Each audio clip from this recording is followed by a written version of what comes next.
LSD मतलब acid. सोचिए, एक ऐसा ड्रग जो दुनिया को देखने का हमारा नजरिया ही बदल दे, ऐसी चीजें दिखाए जो असल में हैं ही नहीं। पर सवाल यह है कि इतना छोटा सा मॉलिक्यूल आखिर ये सब कर कैसे पाता है? हमारे दिमाग के अंदर होता क्या है? चलिए आज इसी पहेली को सुलझाते हैं। तो ये कितना छोटा होता है? अंदाजा लगाइए, 1 ग्राम का 1,00,000वां हिस्सा, सिर्फ इतना सा। मतलब कमाल की बात है कि इतनी सी मामूली मात्रा में इतनी जबरदस्त ताकत छिपी है। इसे ऐसे समझिए, रेत का बस एक दाना, उसके वजन का भी सिर्फ 10वां हिस्सा। तो फिर वही सवाल कि इतनी नन्ही सी चीज हमारे दिमाग में इतना बड़ा तूफान कैसे ला सकती है? तो बस इसी की तह तक चलते हैं। तो इसकी शुरुआत कैसे हुई? देखिए, LSD की खोज कोई सोची समझी प्लानिंग नहीं थी। ये तो बस एक लैब में हुई एक गलती थी।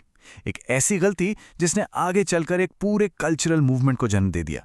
तो कहानी शुरू होती है 1938 में, जब इसे राई पर उगने वाले एक फंगस से पहली बार बनाया गया। फिर आया साल 1943। इसके इन्वेंटर एल्बर्ट हॉफमैन ने गलती से इसे छू लिया और बस वो इसके साइकेडेलिक असर को महसूस करने वाले पहले इंसान बन गए।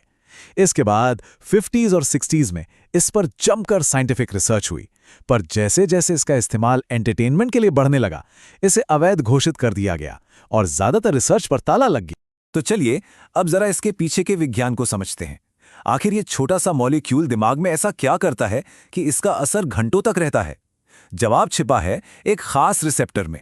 देखिए, हमारे दिमाग में एक सेरोटोनिन रिसेप्टर होता है जिसका नाम है 5-HT2A, और LSD का मेन टारगेट यही रिसेप्टर है। जब LSD इसे स्टिमुलेट करता है या कहिए उत्तेजित करता है, तभी वो सारे साइकेडेलिक असर देखने को मिलते हैं। और यहाँ एक बहुत ही दिलचस्प बात होती है। LSD इस रिसेप्टर से किसी अजीब से एंगल पर टकराता है, और जैसे ही ये होता है, रिसेप्टर का एक हिस्सा इस मॉलिक्यूल के ऊपर एक ढक्कन की तरह बंद हो जाता है। मतलब LSD अंदर फंस गया, और एक बार फंसने के बाद ये मॉलिक्यूल उस रिसेप्टर को घंटों तक लगातार फायर करने पर मजबूर कर देता है। और बस यही वो ढक्कन है, यही वो ट्रैप है जिसकी वजह से LSD का असर 12 घंटे या उससे भी ज्यादा लंबा खिंच सकता है। सोचिए, शरीर को उस फंसे हुए मॉलिक्यूल को बाहर निकालने में ही इतना वक्त लग जाता है। तो ये तो हुई एक मॉलिक्यूल और एक रिसेप्टर की कहानी। पर चलिए अब थोड़ा जूम आउट करते हैं और देखते हैं कि मॉडर्न टेक्नोलॉजी से पूरे दिमाग पर इसका क्या असर दिखता है। तो आज की जो नई न्यूरो इमेजिंग टेक्निकें हैं, उनसे रिसर्चर्स ने एक कमाल की चीज देखी। उन्होंने पाया कि LSD के असर में दिमाग के वो हिस्से भी आपस में बात करना शुरू कर देते हैं जो आमतौर पर एक दूसरे से कनेक्टेड नहीं होते। ये एक बिल्कुल ही नया और अनोखा कम्युनिकेशन नेटवर्क बन जाता है। तो होता क्या है, दिमाग के अलग अलग हिस्सों के बीच एकदम नए कनेक्शन बन जाते हैं, खासकर विजुअल कॉर्टेक्स में, मतलब दिमाग का वो हिस्सा जो देखने से जुड़ा है। वहां ये कम्युनिकेशन बहुत ज्यादा बढ़ जाता है। शायद इसीलिए इतने गहरे और असली लगने वाले हैलुसिनेशंस होते हैं। पर एक और बहुत दिलचस्प बदलाव आता है। दिमाग के डिफॉल्ट मोड नेटवर्क में खून का बहाव कम हो जाता है। अब ये वो हिस्सा है जो हमारी मैं की भावना, हमारी पहचान से जुड़ा है। ये तब एक्टिव होता है जब कोई अपने बारे में सोच रहा हो या बस ख्यालों में खोया हो। और जब इस डिफॉल्ट मोड नेटवर्क की एक्टिविटी कम होती है, तो एक बहुत ही गहरा अनुभव होता है। इसे कहते हैं ईगो डिसोल्यूशन, यानी मैं की भावना का घुल जाना। ये एक ऐसी फीलिंग है जहां मैं और बाकी दुनिया के बीच की लकीर मिट जाती है। ऐसा लगता है जैसे सारी सीमाएं घुल गई हैं। कई लोग बताते हैं कि इस अनुभव के बाद उन्हें खुद से, दूसरों से और प्रकृति से एक गहरा जुड़ाव महसूस होता है। और ये सिर्फ कहने की बातें नहीं हैं। एक स्टडी में 20 हेल्दी वॉलंटियर्स को LSD की एक डोज दी गई, और नतीजा 2 हफ्ते बाद उन लोगों ने आशावाद, मतलब ऑप्टिमिज्म, और नए अनुभवों के लिए खुलेपन में काफी ज्यादा स्कोर किया। बस इन्हीं नतीजों को देखकर रिसर्चर्स का ध्यान इस तरफ गया कि क्या LSD का इस्तेमाल एक थेरेपी के तौर पर हो सकता है, खासकर उन मरीजों के लिए जो किसी जानलेवा बीमारी से जूझ रहे हैं।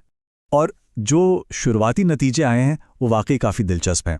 ट्रीटमेंट के 1 साल बाद मरीजों ने बताया कि उनकी एंग्जाइटी काफ़ी कम हुई है और उनकी ओवरऑल क्वालिटी ऑफ लाइफ बेहतर हुई है। ऐसा लगता है कि ये ड्रग लोगों को अपनी आदतों और दुनिया को देखने के नज़रिए को फिर से बनाने में मदद कर सकता है। लेकिन जैसा कि हम जानते हैं, हर सिक्के के 2 पहलू होते हैं। तो अब इसके फायदों के साथ साथ इससे जुड़े जोखिमों पर भी नजर डालना जरूरी है। आपने माइक्रो डोजिंग के बारे में सुना होगा। ये आजकल काफी ट्रेंड में है। इसमें लोग इसकी बहुत ही मामूली मात्रा लेते हैं ताकि उनकी अलर्टनेस और क्रिएटिविटी बढ़े। लेकिन यहाँ ये याद रखना बेहद ज़रूरी है कि इसके असर पर साइंटिफिक स्टडीज़ ना के बराबर हैं। तो देखिए, LSD के दो चेहरे एकदम साफ हैं। एक तरफ अच्छी बात यह है कि ये एडिक्टिव नहीं है। ये ऑप्टिमिज्म और ओपननेस बढ़ा सकता है और एंग्जाइटी थेरेपी में भी मददगार हो सकता है। लेकिन दूसरी तरफ हैं इसके खतरे। बैड ट्रिप्स का डर, जिसमें बहुत ज़्यादा घबराहट और डर लग सकता है, फ्लैशबैक्स हो सकते हैं और कुछ रेयर मामलों में HPPD नाम की एक कंडीशन भी हो सकती है।